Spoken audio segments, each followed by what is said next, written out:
Hello friends, जैसे कि आप सबको पता है कि इंडियन रेलवे में नई नोटिस जारी हुए न्यू वैकेंसी से रिलेटेड। तो चलिए हम उस नोटिस को पढ़ते हैं।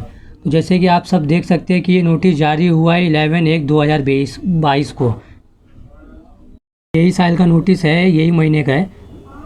तो आइए हम इस नोटिस में देखेंगे कि इसमें एलिजिबल क्राइटेरिया क्या क्या है और इसमें कौन कौन से पोस्ट दिए हुए हैं। तो चलिए देखते हैं। तो जैसे कि आप सब देख सकते हैं यहाँ पे दिया हुआ है पोस्ट 9 पोस्ट दिया हुआ है और यहाँ पे category wise seat number category को सीट दिया हुआ है वो लिखा हुआ है। आप चाहे तो इसका स्क्रीनशॉट लेकर रख सकते हैं। तो हम आगे चलते हैं, देखते हैं। पहला है मोड ऑफ सिलेक्शन कैसे होएगा। तो इसमें साफ साफ दिया हुआ है, जैसे आप देख सकते हैं यहाँ पे बोला गया है कि कैंडिडेट मैट्रिकुलेशन पास होना चाहिए लेकिन 50% से, मतलब वो उसका अगर 49 आएगा तो वो कैंडिडेट सिलेक्ट नहीं हो सकता। और प्लस उसका IIT एवरेज होना चाहिए, एवरेज मार्क्स से पास होना चाहिए, तभी वो एलिजिबल रहेगा। और इस पॉइंट में बोला गया है कि कैंडिडेट अगर 2 कैंडिडेट दिए हैं और उनके मार्क्स सेम है तो जो कैंडिडेट बड़ा रहेगा एज में उसको पहला सिलेक्ट किया जाएगा। और यहाँ पे ये भी बोला गया है कि अगर दोनों कैंडिडेट का डेट ऑफ बर्थ सेम है लेकिन उसमें देखा जाएगा कि मैट्रिकुलेशन कौन से ईयर में पास किया हुआ है। अगर वो पहले पास किया हुआ रहेगा तो उसको लिया जाएगा और बाद में दूसरे वाले को। फिर नेक्स्ट आप देख सकते हैं कि यहाँ पे बोला गया है कि फाइनल मेरिट लिस्ट तभी बनेगा कि मेरिट लिस्ट जारी होएगी, लेकिन मेरिट डिसेंडिंग ऑर्डर से चालू होएगी। मतलब कि जिसका 90% रहेगा उसका पहले पे आएगा और जिसका 50% रहेगा उसका सबसे नीचे आएगा। लेकिन मुझे लगता है कि 50% का कम चांस है। आपको क्या लगता है, कमेंट करके बताएं। इस पॉइंट में ये बोला गया है कि जो भी कैंडिडेट रहेंगे उसका मेडिकल टेस्ट होना चाहिए, वो मेडिकली फिट होना चाहिए और उसको मेडिकल एक सर्टिफिकेट गवर्नमेंट ऑथराइज डॉक्टर से होना चाहिए। जहाँ पे जैसे आप देख सकते हैं लिखा हुआ है गवर्नमेंट ऑथराइज डॉक्टर, और उससे नीचे कोई भी अगर असिस्टेंट या सर्जन रहेगा तो उसका नहीं चलेगा। और यहाँ पे पॉइंट नंबर 4 में आप देख सकते हैं during submission of online application, जब कैंडिडेट अपना ऑनलाइन एप्लीकेशन सबमिट करेंगे तो उनको एक रजिस्ट्रेशन नंबर दिया होगा। उन रजिस्ट्रेशन नंबर को एक जगह पे लिख सकते हैं या फिर आप उसको नोट करके नोटपैड में रख सकते हैं। पॉइंट नंबर 6 जैसे आप देख सकते हैं एलिजिबिलिटी कंडीशन, क्या कंडीशन है तो आइए हम देखते हैं। तो पहले पे दिया हुआ है जो भी कैंडिडेट रहेंगे उनके 15 साल कंप्लीट होना चाहिए और उनके जो भी 24 साल के अंदर वाले को ही ले सकते हैं। तो इसमें दिया हुआ है कि जो 20/12/2021 को 23 या 24 साल का है तो वो दे सकता है, और अगर वो 1/1/2022 को अगर 24 साल का हुआ है तो वो एलिजिबल नहीं है।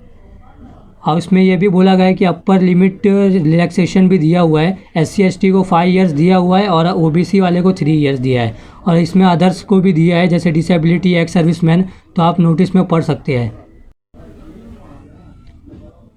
यहाँ पे दिया है फिजिकली चैलेंज, हैंडीकैप्ड और एक्स सर्विसमैन को, जैसे मैंने आपको बताया।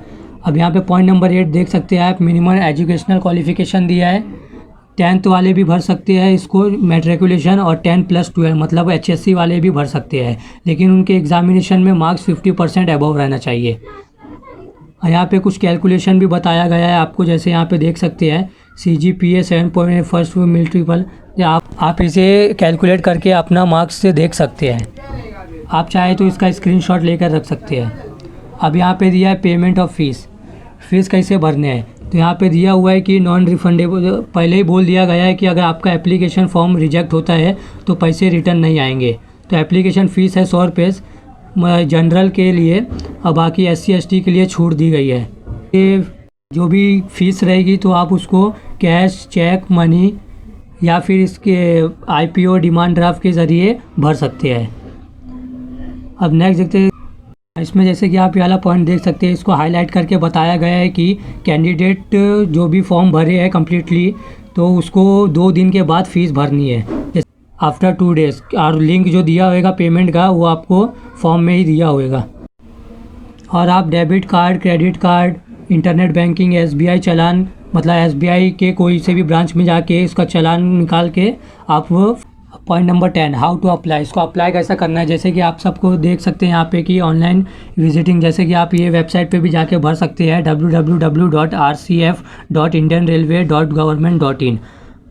और इसमें ये भी बोला गया है कि आप जो भी फॉर्म भरेंगे तो उसको केयरफुली भरने का, आपका डेटा केयरफुली भरना है। और कैंडिडेट ने जो भी मोबाइल नंबर या ईमेल आईडी दिया होगा एप्लीकेशन फॉर्म भरने के लिए, तो उस पर कोई भी इंपॉर्टेंट मैसेज आएगा तो मैसेज आएगा वो आपको इसी मोबाइल नंबर और ईमेल के ज़रिए दिया जाएगा। जैसे कि आप ये वाला पॉइंट दे सकते हैं, ये हाईलाइट करके दिया हुआ है कि इसमें बोला गया है कि जो भी कैंडिडेट एप्लीकेशन फॉर्म भरा है उसका प्रिंट आउट ले ले। अगर वो एलिजिबल रहेगा, मतलब उसका फॉर्म सबमिट किया जाएगा, तो उससे डॉक्यूमेंट वेरिफिकेशन के लिए बुलाया जाएगा। तो point number 11, scan photograph soft copy of photograph. इसमें बोला गया है कि जो भी कैंडिडेट रहेगा उसका पासपोर्ट साइज फ़ोटो रहना चाहिए और उसका साइज़ 3.5 सेंटीमीटर टू 3.5 सेंटीमीटर रहना चाहिए। और वो भी जो फ़ोटो वो अपलोड करेंगे उनको JPG फॉर्म में होना चाहिए और उसका फ़ाइल का साइज़ 20 KB से 70 KB तक होना चाहिए।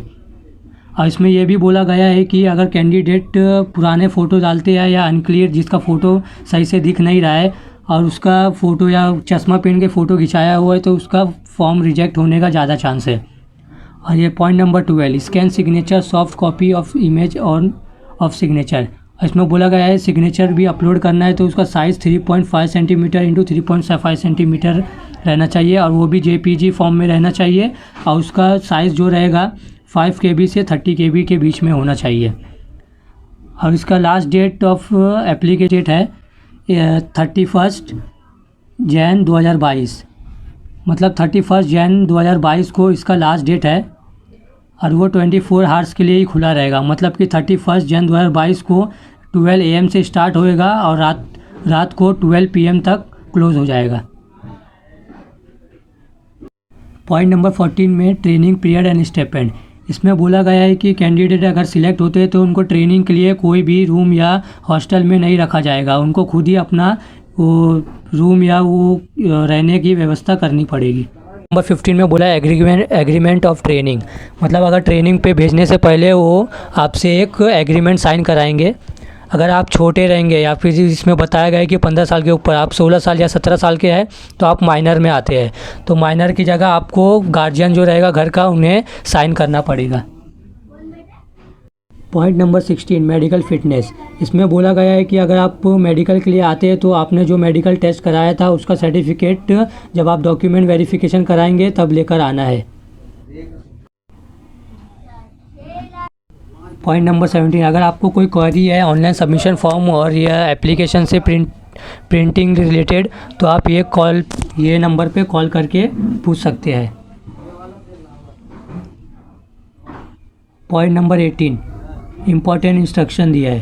तो आया गया है कि मैं ट्रेनिंग में पहुंच गया हूँ तो मैं सिलेक्ट हो गया हूँ, तो उनको कोई राइट्स नहीं है। तो इसमें बोला गया है कि ट्रेनिंग कंप्लीट होने के बाद ही उनको सैलरी या फिर वो सब रिम्यूनरेशन दिया जाएगा। आज के लिए बस इतना ही दोस्तों। अगर वीडियो पसंद आए तो वीडियो को लाइक करिए और नए तो चैनल पर सब्सक्राइब करिए, क्योंकि ये मेरी पहली वीडियो है तो थोड़ी ख़राब हो गई होगी, पता है मुझे। तो मोटिवेट करने के लिए प्लीज़ लाइक कर दीजिएगा। Thank you.